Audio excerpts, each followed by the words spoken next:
আসসালামু আলাইকুম।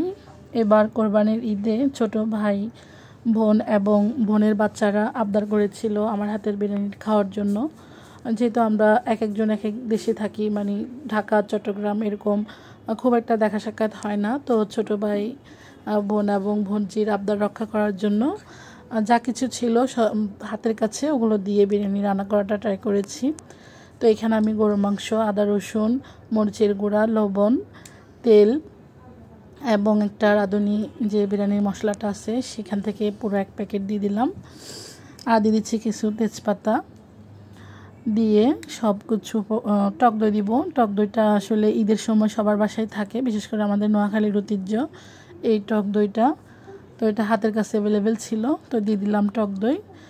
টক দইটা আসলে বিরিয়ানির জন্য খুব গুরুত্বপূর্ণ একটা উপাদান।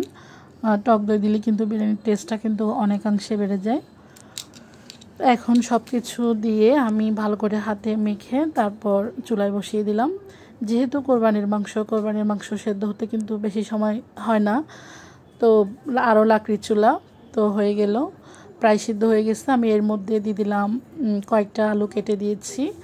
এখন এগুলো আমি একটা সাইডে রেখে বিরিয়ানির যে পোলাওটা রেডি করতে হবে সেটা রেডি করে নিচ্ছি।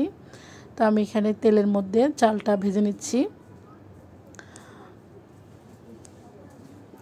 চাউলটা ভাজা ভাজা হলে এখন এর মধ্যে আমি দিয়ে দিব একদম ফুটন্ত গরম পানি।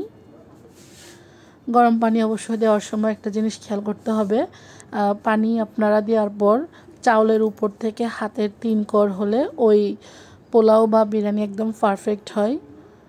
যেহেতু আমার লাকড়ির চুলায় রান্নার খুব একটা অভিজ্ঞতা নেই, তো আমি এই নিয়ে 2বার রান্না করেছি, মাশাআল্লাহ ভালোই হয়েছে, একদম মানে নরম হয়ে যায়নি, পারফেক্ট হয়েছে। এখন পোলাওটা আমি রান্না করে নেওয়ার পর মাংসগুলো দিয়ে দিলাম, দিয়ে সব কিছু ভালো করে নেড়ে চেড়ে মিশিয়ে একটা ঢাকনা দিয়ে ঢেকে দিব। এই অবস্থায় আমি চুলা থেকে লাকড়িগুলো তুলে ফেলবো। কয়লার যে আগুন আছে সেই আগুনের তাপেই কিন্তু আমার চালটা সেদ্ধ হয়ে যাবে।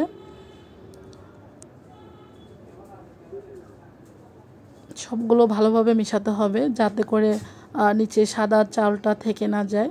তো আমি ভালো করে মিশিয়ে দেওয়ার পর ঢাকনা দিয়ে ঢেকে 20 মিনিট রেখেছিলাম, একদম পারফেক্ট সিদ্ধ হয়ে গেছে।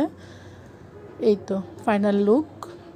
সাধারণভাবে রান্না করার পরও কিন্তু খেতে খুব একটা খারাপ হয়নি, বেশ ভালোই হয়েছে, সবাই প্রশংসা করেছে, বিশেষ করে বাচ্চারা খুব পছন্দ করেছে, এটাই আলহামদুলিল্লাহ।